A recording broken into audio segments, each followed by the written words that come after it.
Hello and welcome to the Mahindra Transport Excellence Award Series 2012 on ET Now, a series of panel discussion that looks at the opportunities and challenges faced by the transportation sector in India. I'm Siddharth Sharma, and over the next half an hour, with this panel discussion, we'll focus on the emerging industries and their impact on the transport space. And to do that, we have eminent panelists over here with us in our studio. So let me start by introducing them. On my extreme right is Vineet Agarwal, Joint MD TCI, Sachin Bhanushali, Deputy Chief Executive Gateway Rail Freight Limited, Rubal Jain, Director Corporate Strategy Safe Express Private Limited, and Manish R. Sharma, Executive Director Capital Projects and Infrastructure PwC India. Welcome all on this show, but before we start this panel discussion, we have Nalin Mehta, CEO and MD of Mahindra Navistar, joining us from Pune as an expert on this topic of emerging industries and their impact on the transportation space in India. Nalin. Siddharth, first of all, the transport sector is very deeply linked with the economic growth of the country. In fact, if you produce, you have good GDP growth, you have to have more trucks on the road. So all this opening up of foreign direct investment should certainly give a flip to our growth plans. So first of all, I think it will do a good, give us a good growth in the transport sector. Specifically, the sunrise sectors, which seem to be very, very promising. Retail is one of them. Retail has many downsides, upsides in the transport industry. One of the things that retail does is to create a lot of demand for cold chain. The consumption patterns are going up even in smaller cities, and the demand for fresh produce is increasing day by day. So transport industry has a lot of improvement to be done in this area.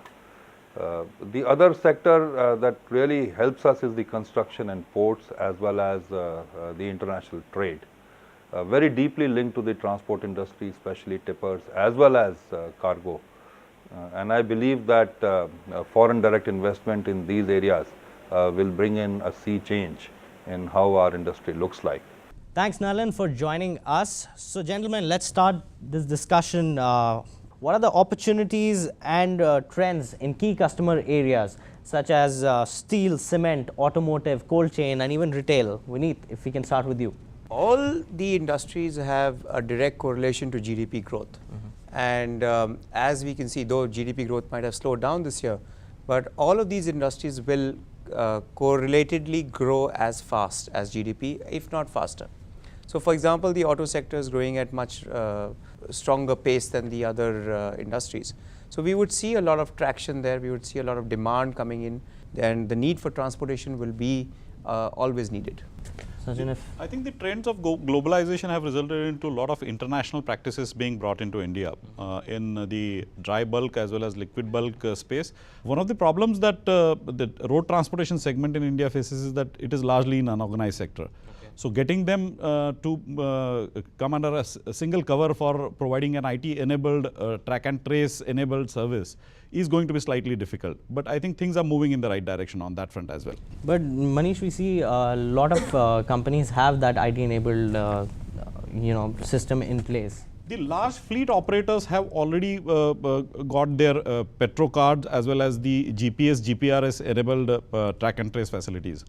The problem is when the arbitrage business, the brokerage business brings in vehicles from the unorganized market to provide services for a larger player. That's where I think some amount of integration will take place over a period of time. The ownership pattern, I think, will still continue to be that of a single person owning one or two trucks. The parcel size also has started increasing. There was a time when 9-tonners used to play a very important role. Now there is a shift towards 16-tonners. There is a shift towards closed-bodied trucks.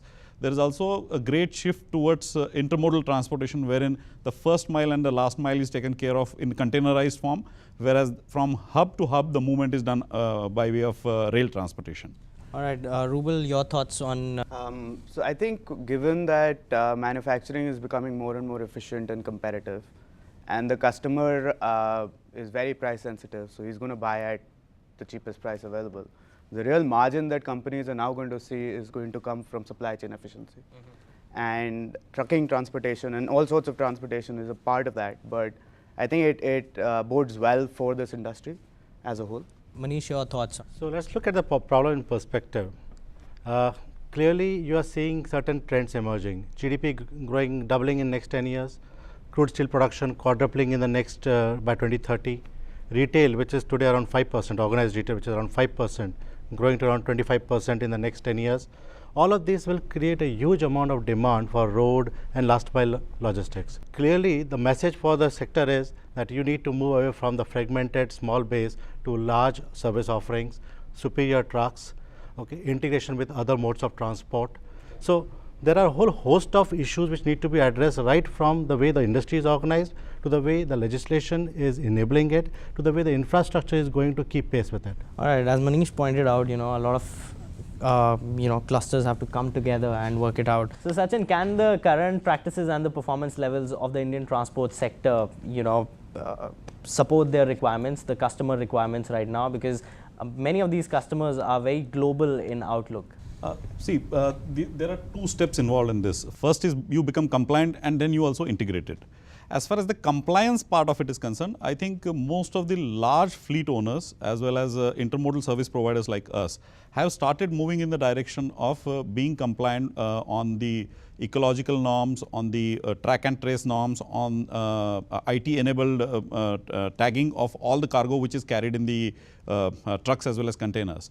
The integration part of it, I think, still lags behind. We don't have the legislations as well as the rules which are required for this. Large trucks wherein the axle load is much higher as compared to the axle load at which we operate today is neither being manufactured locally nor the homologation trials are being conducted for that. So there is some distance as far as reaching that level is concerned. To add to that point is that I think a lot of the fleet operators and companies now need to move to a corporatization structure. So when we move to a structure which is compliant, which is corporatized, automatically the needs for in a globalized environment, in a globalized scenario will be met. Of course, these are some of the points. Clearly, the infrastructure has to support that as well. Okay, but coming to organized and unorganized sector, even the customers are mainly from the unorganized sector in India. But what do you think are the expectations of these customers? The customer has moved to a very great extent to organized sector. Okay. In fact, the demand pattern which has emerged is not only organized on industry basis, it is organized even on geographical basis. So we have clusterization of certain industries in certain pockets. You have automobile in North India in Gurgaon, you have Pune cluster, you have the South India cluster which is coming up, you also have the new Gujarat cluster which is developing. And so it will be possible to create specialized infrastructure for transportation needs of such industrial clusters which are coming in. The unorganized sector will have to become organized if it has to improve. I think that is the key mantra there. So Rubal, how do transporters cater to the logistical requirements of these customers? One, they have to think more long term. You don't think long term and you want returns very quickly. And the kind of infrastructure they have to invest in, good warehouses, good material handling equipment are expensive. They don't just come cheap and they're not available readily across the country. Technology is something that people have to invest in from scratch here because again, these are products that are not available off the shelf. I think additionally, talent is another thing that we need to invest in. Okay. Because that's something we've been missing. This industry is typically not attracted talent. Do you agree with Sachin and Vineet that when they say that an unorganized sector like this has to become organized? I think you need to understand the point because why is the industry unorganized? 75% of the industry is 1 to 5 truck fleet owners. Easy availability of finance. Okay. That makes it easier for people to go for a couple of trucks buying and start operating on a route and then start servicing somebody on an outsourced basis. But at the same time, I think the other important point is about the way the transition is being demanded. Today, most of the industries have their logistics function in-house. What do they outsource? They outsource transportation. They outsource to some degree warehousing. But the rest of the functions they still tend to do in-house. They don't trust the capability of the industry. You need capabilities across the chain. There's not only transport, it is also warehousing. It is also ability to do documentation, freight forwarding. And these are the kind of capabilities that the industry will be demanding going forward. And I think the most important driver of this change is going to be the buyer of the services themselves.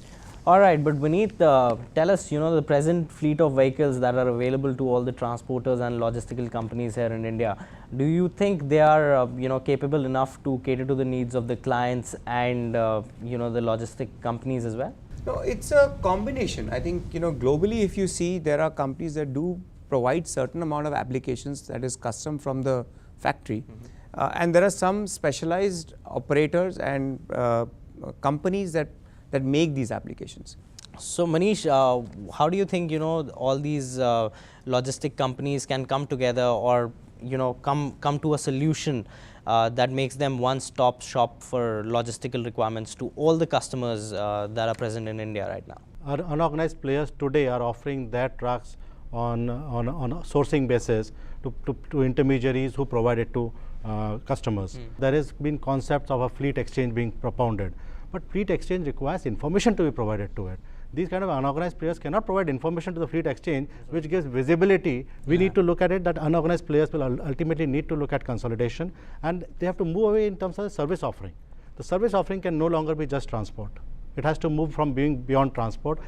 That's where I sort of disagree. I think what would change is when customers start demanding a different type of transportation contract. So if they start insisting that I'm going to work with only 10 players and let all the other smaller guys be associated with these 10 guys. That's how consolidation will happen. That's how we will lead to a better structure. All right, with that thought, it's time for a very short break on the Mahindra Transport Excellence Award Series 2012 on ET Now. But don't go anywhere because this discussion continues on the other side.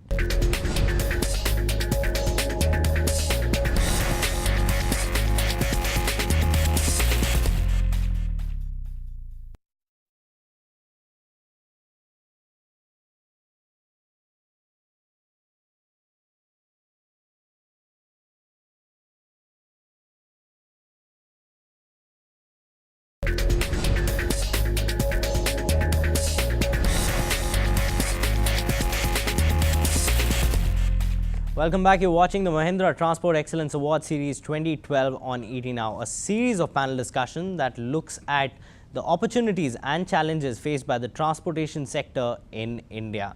So, the discussion continues, and Manish, what is the impact of global 3PL and 4PL players on the Indian transport industry from both service provider and the customer viewpoints? On the back of certain developments within the country, the 3PL, 4PL play is picking up. What are those developments? The announcement of retail. That's where you require skills. That's where you require somebody to take ownership. But they are not going to come and set up a complete shop. What we'll see is a lot of acquisition of capacities from within India where they build the entire supply chain.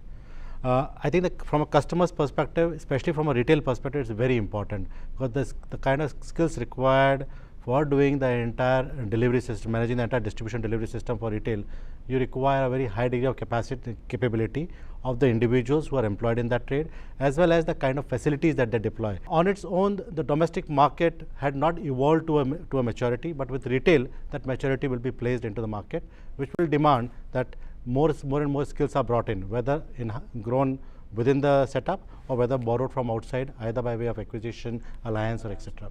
All right, Vineet, what do you think, the current logistical requirements, do they support the growing needs and ever-growing needs of, the growing retail sector and the MNCs that are coming up in India? I think the way that we should look at retail is not necessarily from the retailer's perspective always. I think we have to also look at how the suppliers are going to change. How is their supply chain going to change? Today, if there is an FMCG company that is supplying from the FMCG company's factory to a CNF, to a wholesaler, to a distributor, and finally to a retailer, he's actually going to break that chain for an organized retail company. He'll go from the factory to the CNF and perhaps to the distribution center of the retailer and then finally to the store. So when that starts happening, we will see a major shift in supply chain.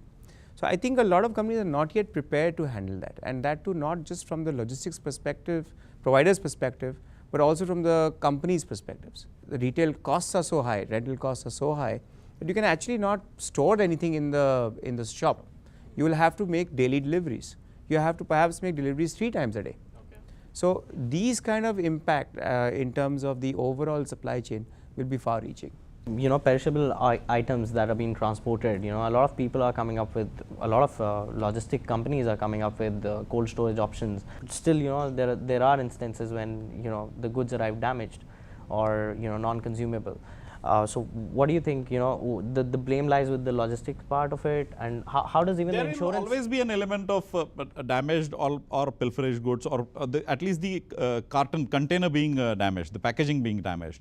So there is always a mechanism of spare stock of the packages being maintained at the warehousing location. It is a very common practice across the world. The insurance companies are yet to get into, I think, ability to handle this. Most of the time, insurance companies, the insurance claims land into trouble. In fact, there is no insurance available for open marine. For transportation companies cannot get insurance for cargo transportation. Only the companies can, the owners of the produce of the goods can only insure it. So there's clearly a you know, an issue which is needs to be addressed. Rubal, how have multiple state taxes, you know, driven logistics and transportation companies to adopt a hub and spoke model? I think that's all that has driven the entire network design of India. The network design and the routing and the hub and the location of hubs is not based, at least as of now, not based on something that's efficient or that is you know, closest to the consumer, closest to the supplier, but it is completely based on which state has what tax regime, where is the octroi, where is entry tax valid, and it's caused a lot of wastage in the system because you're sending something from Delhi to Lucknow for billing locally before it can move back to Ghaziabad. And you know, but it has to be done because that's how the state taxation structure forces people to set up shops across the country. And that's something that I think we're looking forward to the GST to solve, because the moment that comes in, and you hope that permits and, you know, forms get out and they're done away with, that there'll be a much more efficient transportation that actually comes into play. Okay, Rubal, you were talking about the GST policy. Let me ask Manish, you know, how do implementation of these policies like GST is going to help the trucking industry in India? Today, the way the entire warehousing infrastructure is distributed is dependent upon which state has less taxes, which state has where I can facilitate entry tax, etc.